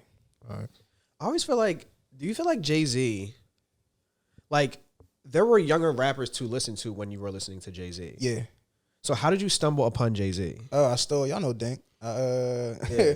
I was at Dink. Shout out Darnell Foreman. Shout out. Shout out Cuzzo. I was at his house. I don't know, he probably came from like a Don camp or something. And his dad, Manu, he had all the Jay, he the biggest Jay-Z fan I knew. So I was with them all the time, like, cause that's when we was hooping. When we was all young boys, we was like hooping. Like, we had camps. It was life. Weekend, it was truly life, bro. Right. So we was there, like, I was there. I was sleeping over there. And it was the Jay-Z, it was the Blueprint CD. It was scratched up, and I stole that shit. Yeah. And I told him. Got bony on that thing. Got skinny on it. Yeah, took that joint on. I had like a little stereo, because the only CDs I had was my sister's at the time. So the only CDs I really had was Usher A701, and then I had an Aaliyah CD. I can't remember which Aaliyah CD it was. But they was the only two CDs I actually had, because this was before I learned how to like make CDs on LimeWire and shit. So yeah, I stole the Blueprint 1 joint, and I let it rip, and I used to listen to that joint every fucking day to learn the words, because I just thought it was gonna make me the coolest nigga ever. I'm like, I know all the Jay-Z lyrics, nigga. So that's funny as hell. So now, I listened to that joint like every day, and from there I just kind of grew, like, you know what I'm saying? Wow. As I grown up and got experiences and go back and listen to certain lines hit you differently, certain words hit you differently. So it was like kind of like I say, it was like the uncle. Like, he kind of was like a uncle figure for me. So yeah, I feel like when I feel like you have an element of like maturity in your music, so it would make sense that Jay-Z is like one of the first rappers that you like clung to. Right. Yeah. You feel what I'm saying? I feel like that matches, that holds up. You feel what I'm saying? So for a long time, we know that you thought you still believe, obviously, that Jay-Z is the greatest to ever do it. Yeah. Why is that? Longevity, impact, rhyme schemes, flow, delivery, timing, all the important shit. He's good at all the important shit. Like, no matter what you doing rap, like what kind of music you make, no matter what kind of shit you into, he's always impactful. He's always just like on. It's always like, damn, like, this is a good time for a Jay-Z album. Like, and it just, for some reason, it always feels like it's a good time to hear him say whatever he got to say. Whether you hate it, disagree with it, love it, whatever, it's just like, oh, nah, but we gonna go listen. Like, you're gonna go listen to Jay. So Absolutely. It was that, and it was like the knowledge, the wordplay, the skill, because it wasn't just like, it was skill to it. It wasn't like, yo, I'm just a rapidy nice nigga, or I'm just a club nigga. It was like, yo, I got raps and I got club shit, and I'm saying some hot shit in it, and it's all lit, and I got all the light skinned girls at my parties. Like, it's up. Like, it was like, oh shit, like, this nigga Jay-Z is the coolest nigga to walk earth. Okay, this is crazy. But it's like, this nigga just, I don't know, bruh. I don't know, man. He just the GOAT, bro. And then from business moves to everything, it's just the American. He really is the American dream. Yeah. Like, I feel like longevity is a big one for me with him, because I feel like rap has changed so much from the time he started to now where it is. And like for him to be just like that nigga like now still, you feel what I'm saying? Like still, it's like, bro, this is a long time. Niggas still want a J verse. Yeah, bro. Extremely impactful. Yeah, bro. How crazy that is. Yeah, bro. Yeah. Like he still can sell 250 first week. There's a lot of niggas that are in their prime that's not selling 250 first week. Like that's like it's fake. It's LeBron-esque. GOAT. It's Bron-esque. It's Brady-esque. It's Brady-esque. It's like, yo, how are you still winning chips? How? GOAT. It's like he got to stop for somebody else to catch up first. Like, he's still running. Yeah. Like, he's still running going. like really fast. There was a point in time where you said Kendrick would catch up. Do you still believe that? I still do believe that. I think Kendrick is one of them niggas who gonna rap forever too. Though. I think Kendrick is one of them niggas who gonna rap forever. I think Kendrick is also had the benefit of being. I feel like the younger you are, the better you can be. You know, I just think it's evolution. Is he that young anymore though? Kendrick? Like, how old is he? Like Let's see. When I'm saying young, but see, now we've redefined the longevity, the lifespan of rap. 2 Chainz is 40. Yeah, it's a lot of people. 2 Chainz also drops music at a more rapid rate. Exactly. So that's what I'm saying, though. Like I said, I think Kendrick is going to. Oh, you saying he drops more music more in a rapid rate? Like than it's almost like I feel like he was on, like at one point he was on pace to, in terms of if we're equating it to like length of catalog, right? Yeah, we're equating it to that. No, like I could see Kendrick dropping like 2 more albums and like retire being like, I now meditate. I can't. Nah, see, I think music is just too hard for him. But I would say this. It's not even going to be solely off of longevity. I think Kendrick is going to end up having some of the one of the greatest catalogs we've ever seen. If he continues this pace, like if we really stop and think about it, Good Kid was one of the craziest albums we had ever heard until that time. It was like, yo, what? When we all heard it, we was like, what?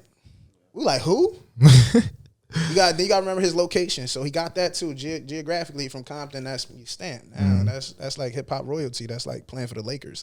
It's like playing for the Celtics. It's like, all right, you from Compton. All right, so you got cool points there. Yeah. Then he can really wrap circles around niggas. So what only thing he's lacking, I think, is an opponent. I think somebody that like of his level to diss him or get him in that arena of like we got to battle, but it's not like I don't think he's lacking it from a place like it's going to hurt him or help him. It's just like, yo, niggas just want to see it. But like if he never does it, he's still his catalog crazy, man. His catalog it is, but it's short. I agree with that is too. Ridiculous. But it's short. I understand that. But no, let me get a chronological. All right, so Good Kid, one of the greatest albums we ever heard. Then he dropped To Pimp, another one of the greatest albums we ever heard, and it was a complete pivot from Good Kid. Because remember when he dropped that, niggas was like, sound was like, what? Yeah, it was an acquired taste. It started slow. Yeah. It's like, come on, bro. Yeah. What is Kendrick doing? I'm ready for Matt. I've been getting right. We where the 808s at, fam? He made us dance and taught us. Then throughout the protests, we gonna be all right was like a national. It was like a nigga anthem. Yeah. Fendi. Like. Fendi. Yep. Then Damn drops, right? So then Damn drops, and it's like, yo, what is he gonna do now? Because this nigga done went from old school LA cranked up shit to jazz shit. Then he comes and he goes commercial. He just say, yo, I'm gonna do all this shit y'all think I can't do. So he goes gets Rihanna. he does all this shit like he's like, oh shit, he went and got Rihanna. Like he started wilding. Where and he won a Pulitzer Prize for that. Like what, bro? Like he wanted like what, bro? I understand the figure and the full spectrum of Kendrick Lamar. Yeah, I'm speaking in terms of the greatest rapper, like to surpass Jay-Z as the greatest rapper. I feel like he might not suffer, but I think something that might, like, I don't see him dropping. What does Jay-Z got? 14 albums. Yeah, I don't see him dropping 14 albums before he's finished. If we're equating the longevity to, like, I feel like he could get to a point where he feels like I have nothing else to give. I see that. I hear you. I just feel like he's going to be on I feel like he'll be on the path similar to Jay. My bad. No, you. I was just saying, especially because the pace he's been on, like he doesn't drop at a all the time. Pace, so he might not get to 14. Nah, for sure. Yeah, 14 is a lot. But to speak to that, quality of content and the. But my thing is, if he get to 10, if he get the, I feel like to get in the ballpark and beating Jay, you gonna have to get at least 8 to 10 really good albums. Yeah. But so where are we starting at? Section 80 or are we starting at Good Kid? I'm starting there. I'm counting all of that. You counting Section 80? Yes. I'm saying Section 80. I'm counting OD. No, we that's ain't gonna put we're starting OD. at Section 80. Section 80, I think is a good spot. We're gonna do 80. Yeah, so Section 80, Good Kid. 80 Good Kid to Pimp. That's 3 classics off the rip. We're counting Untitled. I love it. I love Untitled was crazy, bro. So this is my thing. So you see how niggas just the Lucy, like that was just the album. That nigga just threw out. Nah, that was a good job. Yeah. Untitled was hard. Like fire. Okay. Like get God on the what? Like Untitled was crazy. So it's like, What's that for? and then you got it, and then boom, damn. So you got 5. Yeah. My thing is, he got 3 classics right off the rip, though. With 80, Good Kid, and To Pimp. Like, no one's done that since Ye. Like, Ye was on that electric pace. Shit, I mean, Ye. Like starting crazy and like, Yeah, like. Did he ever miss though? Ye hasn't missed, but Ye, he got out of rap. He stopped. He got out of rap. The album, stopped being like rap. Stopped Rap, being yeah. So that's why Facts, when you go facts. to greatest rapper, I don't even really think of Ye too much. Like, he's like, you talk about one of the greatest artists of all time now. Yeah. And you start getting that down, that Kanye catalog, and that shit get a little. You be like, the fuck. But even if you put him in the artist category, like what who else would be in that category? Like because now you're like a pop star, like you're in that spectrum. You gotta now. you gotta bring it all in. But even in that spectrum, he's recognized as like, You you know what I mean? Like as a rapper, he's stamped. Yeah. The crossover to pop, almost like he's stamped. Yeah. Right. So as an artist, like, You know what I'm saying? When I say stamped, I mean like people who did not know him for rap previous, graduation or some shit. Right. Still now recognize him now as like. Yeah, nah, he still dropped really good albums. He's had really big. You talking about Kanye, right? Kanye. Yeah, he still had really big moments, even in his later years. Like, I remember that Pablo era, like when that Chance verse came out. Like, that shit, like that was a moment, bro. Yeah, that shit was a moment when Kanye did that. The fucking bed video when he had all them people in the bed. Remember? oh yeah, Remember he was wilding. Yeah, he did yeah, like that shit was a moment. When he had all them naked people in the bed. Yeah. You don't remember that? Yeah. The famous video. That joint, it was a big ass like white. It was a bed. big ass white bed. And he just all bunch of It was naked Trump, ass Ye, people in there. naked Kims. It was like all stand-ins. I think Amber was there. I do not think I saw that. Ray J, but I'm just saying like that. I mean, crazy that was shit. some wild shit. Yeah, but I mean, at the time though, he was still having moments. Like he was still the biggest thing. Like he was still like it's still Ye. Like Bro, my favorite Ye moment is the VMAs when he brought out the soundboard. Runaway. Runaway is. I remember is one of my watching that, favorite just Kanye like, songs ever. yo, what? Nah, man. Shout out Kanye, man. Shout out to Ye, man. Fuck Kanye, we on your content. Yeah, that's fucking. We on your content, Fuck out of here, man. right? What you talking about? Word. Speaking of your content, Thank you. you talk a lot about mental health. Yes, I do. You talk a lot about internal conflict. Yes, I do. Where does this content come from? Why is it so important to your catalog? Obviously, it's important to you. Right. I mean, say catalog, but where does this content come from? Where does this passion for this subject matter come from? From being alone and like sitting with thoughts and not telling people about them, and like having them manifest and like having them become like emotions and like things you really feel, and then realizing that like all it took was like for me was a conversation with people, with anybody, with my friends, with my family, with anything. All that ever took was me to like confront it or talk about it and acknowledge that it was real. Because for a while I always used to like have these thoughts, and then I would convince myself that it wasn't a real thing, and then it would manifest because it's just I ain't get rid of it. I just stored it. So then it manifested, grew, and then it became something bigger. Right. So for me, I always try to like. For me, there's always like an underlying theme of like I'm gonna just self-express whatever. Like I gotta talk about how it fucked me up on like a mental level, because it always did. And that's like in a lot of my music, I like one of my homegirls pointed this out to me. Like I like to like personalize like emotions. Like I'll say like I'll call ego. I'll make ego a person, or I'll make love a person. I'll make all those different type of emotions a person, because for me, Your poem on User, by the way, was. Thank you. Chef's kiss. Thank you.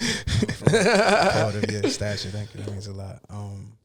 Nah, but yeah, that like exactly. But in that though, like in that poem, I personalized like a lot of those emotions. Yeah, like you said, and for me, it works in a way like where I gotta just deal with that shit. Like I have to deal with it. I have to talk about it. And when I do that through my music, I feel like it kind of encourages people. At least I would hope to. It encourages people to, get comfortable feeling, get comfortable being in a state of like, be comfortable feeling anything you feel, and knowing that the most important step is the next part. It's not that initial emotion. We can't control that. We human. Like we can't control that first, like something bad happened to you, my first, I might want to smack you upside, but it's nah. But that next part, that's the important part, is that when you right before you act. You know what I'm saying? Like I said that in my high verse. Like I said,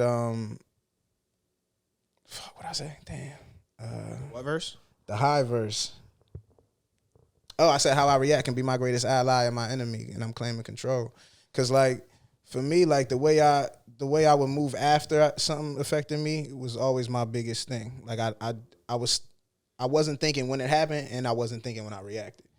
And then I started trying to become like cognitive of how I was moving after something happened to me, and it kind of helped me grow in a way. So like I said, all of that shit, I say all that to say I want to put all of that into my music and hopefully influence people to, just try to think more, try to be more present and more in the moment and more, just cognitive of what they doing. So it's important to me, man, because I feel like a lot of people don't talk about it, and I feel like when they hear other people speak on it, it's like, oh, it ain't that come. Like I said earlier about, all the rappers and all the musicians and artists not talking to each other, so we all thought we was all doing good in quarantine when we was all fucked up.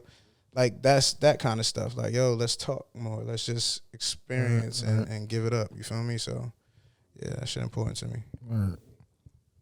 Talk about some of the stuff you do when you find yourself falling victim to doubt, insecurity, you know what I mean? Whether it's like you in a rut, writing, just trying to get going. Talk about some of the stuff that helps you get out of that.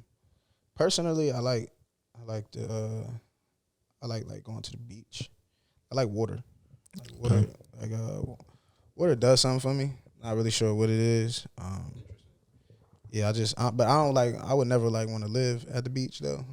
Like I'm really like a city kid. Like I like snow and shit. Like I like all the cool shit. So it's like, but I just like going and just being on the water sometimes. Like that's real, like just hearing nature. Yeah. Kind of is friend. Like I hike and shit. I do like activities. I feel like just physical activity and moving around. It kind of helps me think. It helps me think clearly because I'm like, I'm not like distracting myself by scrolling on Instagram. Right. You know what I'm saying? Playing a game, or trying to fake write a song. Like, nah, it's just me and my thoughts, and I got to deal with that. Indeed. You know what I'm saying? So that head on, because Lauryn Hill had a quote about that. She said, damn, I hate when I do that. When I try to get the quote off and then I forget the quote. It's all good. Damn, that's so ass. I'm ass. Now people don't think Lauryn Hill even said it. But she said something. But she said, basically what she said was like the only way to do it is through it. And the only way to, she said,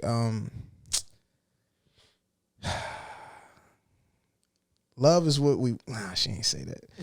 Damn, yo, it's gonna come. It's gonna come. It's gonna come. As soon as we done recording, I'll remember that shit. It's gonna come right to you. It's gonna come. But she said, basically, like confrontation is what we need. Like we need that. We need to attack shit head on, and we need to be comfortable with being uncomfortable and being real and honest with ourselves, because that's the only way the growth happens. That's the only way we spark that shit, is when we start being honest with ourselves. Not nobody else. We can tell everybody else the truth all we want.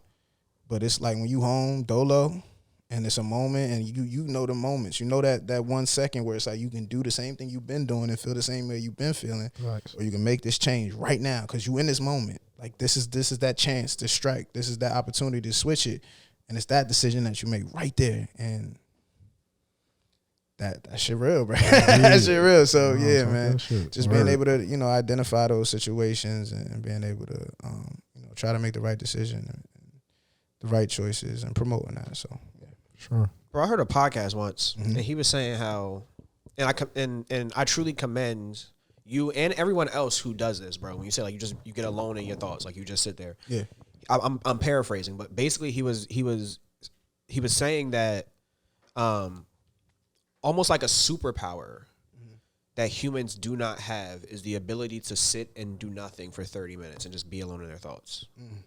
Like, not with a TV on, not with no background music, not with something to help soothe the situation. Like, just nothing. The average man cannot sit alone in his thoughts for 30 minutes and do nothing. That's crazy. And he was like, that is like a superpower. Like, if you can do that, he was like, and not saying a superpower in terms of like it's extremely hard to do, because it is hard to do, but he was saying just in terms of like what it will do for you is a superpower. Like, you should learn how to sit alone for 30 minutes because it will change your life, basically. Facts. You see what I'm saying? Like, the average person cannot do that. Right. And ever since he said that, bro, I was like, he's totally right. Yeah. Even if I want to chill out, I had a long day at work, I want to chill out. Okay, like, I'm resorting to my vices. I'm turning the TV on. You feel what I'm saying? Like, I'm not doing nothing. Right. It's something, You feel what I'm saying? Like, you're not doing happening, right? Exactly. Like you said, to soothe the situation. Yeah, bro. Yeah. And like, your thoughts start getting really loud when there's nothing around, bro. Yeah. And that's where like the ADD kicks in, where you just like, that's when you start doing some shit. Right? Just reflex. Like, I'm going to go take a walk. Right. I'm going to go. Yeah. Like, you're doing peaceful shit, but you're not doing nothing. Right. You feel what I'm saying? Like, Yep. Bro. So yeah, I hear you say that, bro. I'm just like, bro, every time I hear somebody say that, like, oh, I meditate, or like, I go to the beach and just sit and hear nature. Like, it's like, bro, those are the things that like are necessary for like for resets. sure. You feel me? For sure. Yeah. And like you said, that and silence is a big one too. Silence is big. That's why I say I write with the no music on, because like that quiet, something about just quiet and silence just helps for creation, and you need to create sometimes, and that's a big one too. We be thinking we not all artists, man. Sometimes you gotta create out of your misery, for sure. Like, sometimes you gotta find a way to stop being miserable. You just gotta find a way. What makes me happy? Let me go find that, and let me do that and see what happens, because I'm tired of, being in this rut. But that decision comes from within, man. Yeah. Bro, one last question, bro, before we head out. One last question. What do you want to be remembered for? Damn. It's all said and done. What is it? What will it mean for you to have fulfilled your life purpose? What will it mean? I battle with that, because some days I feel like it'll never be fulfilled. Because sometimes I don't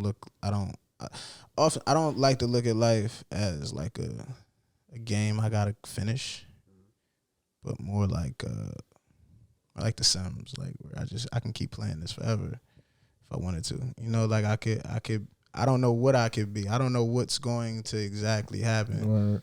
I just know I'm going to make decisions that, hopefully benefit myself. I'm going to try. That's what I say. I'll try to make decisions that hopefully benefit myself and the people around me.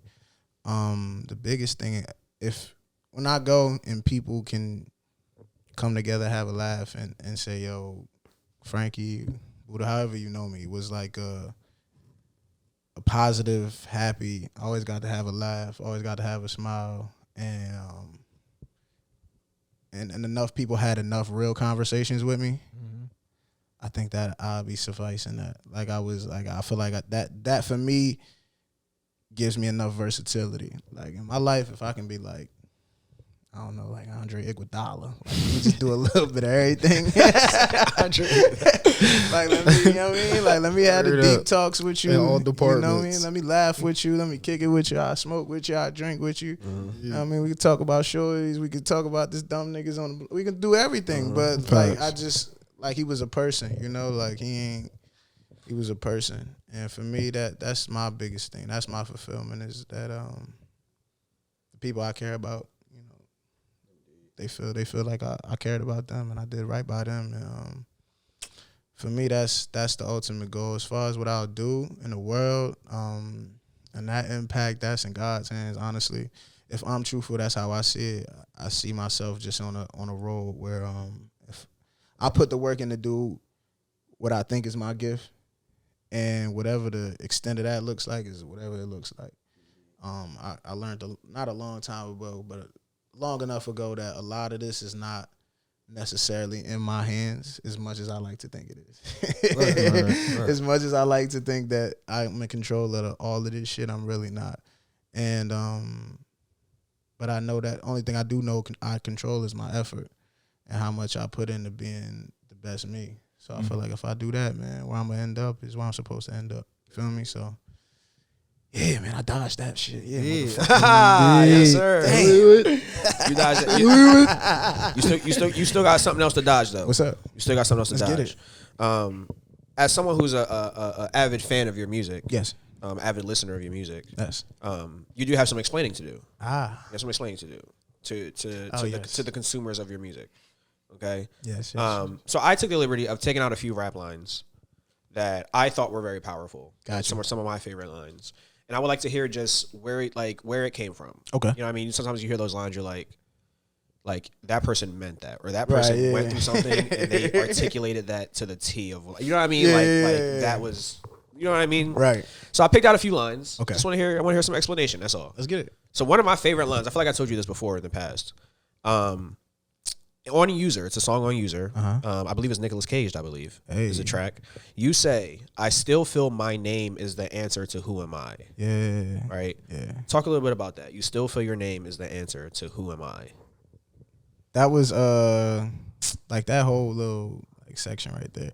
Like remember earlier when I was talking about like when I be rapping, it's like the words just come easily in succession. That was one of those moments for me because like, oh man, throughout writing User it was challenging because I was talking about shit in my music that I like hinted on, but I was getting like in depth with it. Like I was kind of just kicking it a little bit deeper than I normally would, and I felt that, and it did a lot of revealing about myself to myself.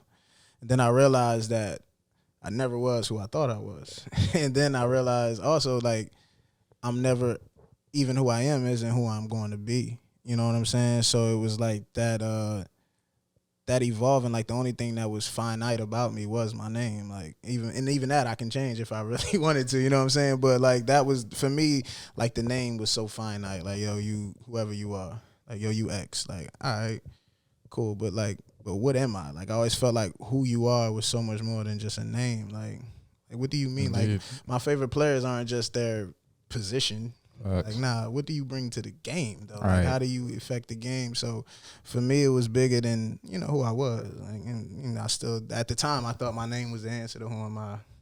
Not knowing that the question is directed to who inside. Like, that's, who are you? Like, nah, no, I know who you are, but who are you? You feel me? And being comfortable asking that question, not to only myself, but the people around me and all of that. Like, that's a real thing I had to get comfortable doing. So yeah, that was that first. Well, all right.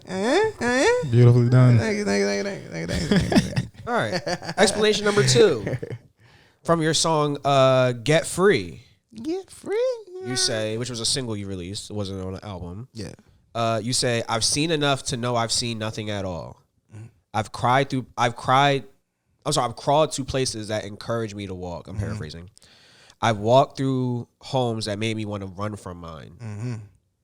Explain that sequence. That's a very interesting sequence right there. How that start again? So I've seen enough. If you put the beat on, I've seen enough to know I've seen nothing at all. I've seen enough to know I've seen nothing at all. I crawled through homes and encourage a nigga to walk. I walked through homes that made me want to run from mine. I've been running with God so long, I know it's coming. Nah, that was we had just came from Charlotte. We was with Gil and them. We was at Gil's house. And nigga got a big ass house. So now nigga got like 30 rooms or some shit. In Charlotte, like that shit was big as hell. So it was just we was out there and then we spent the weekend or whatever. But I came home. Like that trip was just, it was like most of the homies went out there, was kicking it, had a good time. And then I came home and I was like damn, like that shit is like doable. Like with your homies, like it was like a glimpse of it. You feel me? It was a piece of it. Like just a little intro. Damn, like yeah, it was like yo, and not necessarily made me want to run from my house. Like where I was from was a bad place, but it was like that spark, that energy of like yo, but look what's out there. Like I might not want all that, but I can get some of that. You get some of that. Yeah, like I might not want, but I can get some of that. I can. It was more of a line like, yo, man, like I've seen enough to know I seen nothing at all. Like even that is like, yo, I've seen so much that I know there's so much more out there. It's like getting to the bottom of the ocean. Like we know it's creatures down there we still ain't seen yet because we've seen so many that we thought never existed. Right. So for me, it was like it was that energy of like pushing myself, finding that will, that like another reason why, just another reason. Like, yo, look at that shit. Like I envisioned that for myself in a different way, in a different capacity, but similar, like being in a place well off enough or just in a place of, you know, power enough where I can have all my homies at my crib for the weekend and we can have it and it's lemon pepper wings and it's Douce and we lit. Like you feel me? It's up. It's up. You know what I'm saying? It's up. And it's like wanting that, like wanting that part of it, like just for what it is, like the pureness of it for what it is, just like a good time with friends, like being able to provide that.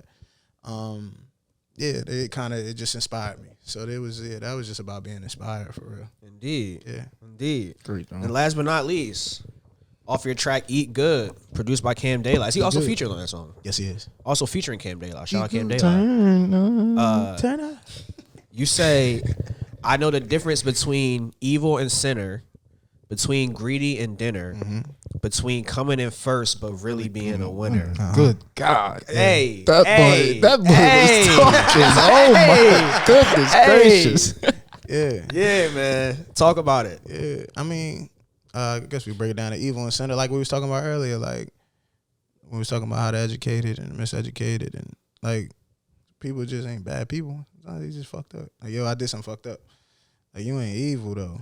You ain't evil. That's different. We know what evil is. We can. That's a little different. Like everybody get away from evil. Like we everybody like we all be like, hold on now, shit. It's a line. Yeah, but sometimes people. But I feel like the lines sometimes get blurred, and what happens is we start throwing away people who just made a mistake away. Yeah, and then my biggest thing is always to look back. I be like, yo, look at the amount of people who have made a mistake, that are like the leaders for like some of the greatest change and the greatest positive shit this country, world has ever seen. And they made mistakes.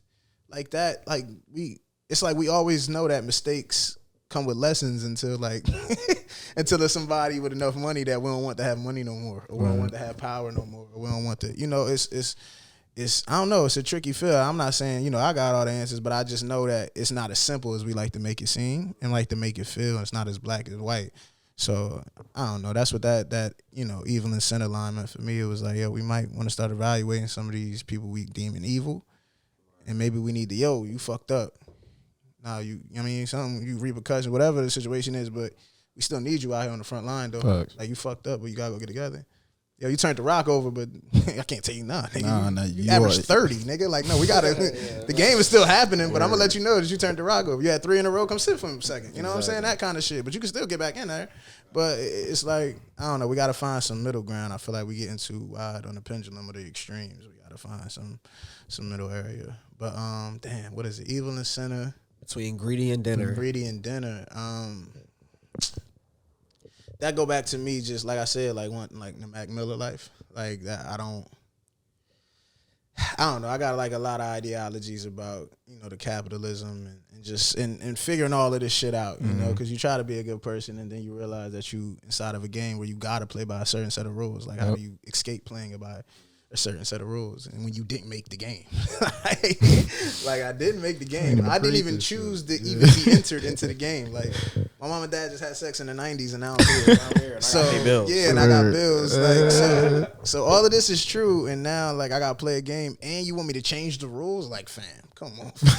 You asking a lot. I don't even know what X do, B. Like, what X do? Like what do I even do? So yeah, like but for me, like I was saying, especially with the Mac Miller situation, like I never wanted to be like overly like greedy. I never was the person that wanted too much, whether anything like attention, love, even like the simple things. Like I never wanted too much because I was like, nah, you save some of that for yourself. Like I've always was like, even as a kid though, I was kind of like always like.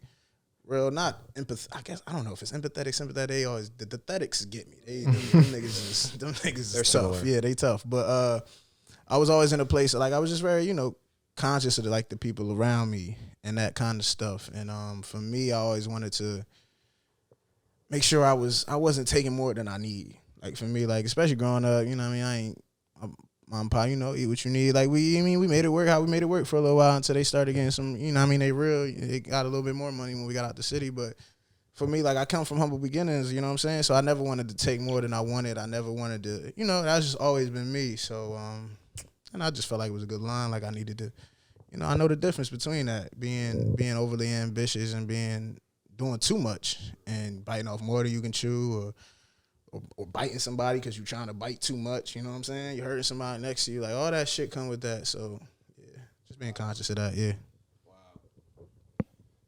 Wisdom. What a hate y'all, dude. Just wisdom, yo. This nigga right here, Just man. wisdom. A lot of y'all tune into greatness and y'all don't even know it, but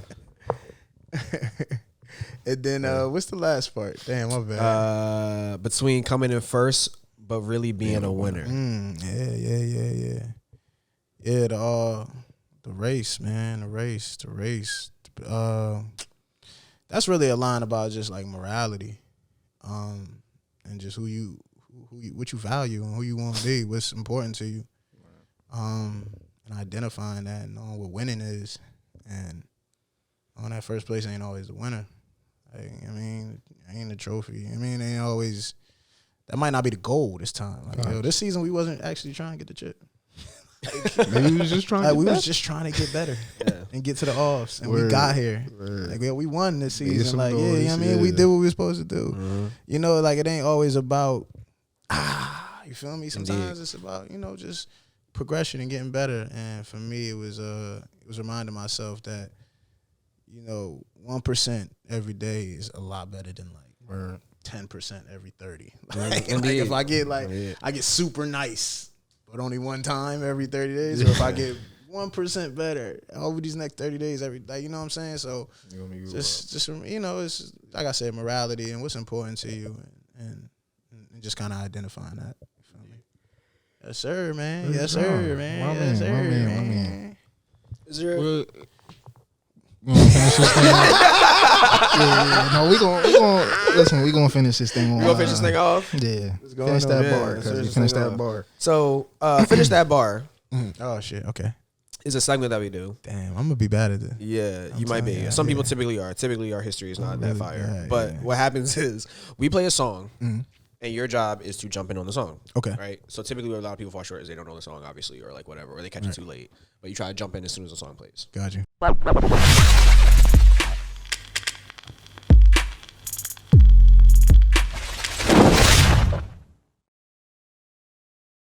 You got his eye? Yeah, we ready to go? Let's do it. Let's do it. Man. I'm gonna be upset if somebody on this joint don't know this. Okay. Damn. I'm about to let him down. All this eloquent shit I just said. Better than I look, please trust me. Yes, sir. Hey man. I appreciate that. You off the glass. We appreciate you coming in, cuz I think right on. Point guard shit. I'm always. I got you. I mean, my bad. Say I ain't mean to take your oops, cuz my bad. Listen, man, it is This Side of Jersey podcast. Franky Hill, we are so glad that you came through, man. It's been a great talk, bro. We Appreciate you, gang. Appreciate you, gang. Yes, sir. Shout out to two legends, Appreciate you. Two Legends, that's you. South That's Jersey you. legends, Yeah, man. man. Shout out to Bees and everybody who couldn't be Indeed. here, man. Indeed. Love to the whole pile, yo. Shit y'all got going on is great, man. Appreciate you, bro. Thanks for Appreciate you, letting me bro. be a part of it, man. Yes, sir. Yeah. Yes, sir. Yes, sir. Indeed. One time for our host, I am Steven. You can catch me at Ugly Steven on Instagram. It's your boy I Robinson 03 _ all platforms. We're going to shout out OG_Bees_, and we're going to shout out Korean Tay behind the scenes. It's the game. This Side of Jersey podcast, y'all. Thanks for tuning in. It's the game. Yeah, I'm doing better than I look, please trust me. Said I'm doing better than I look, please trust me.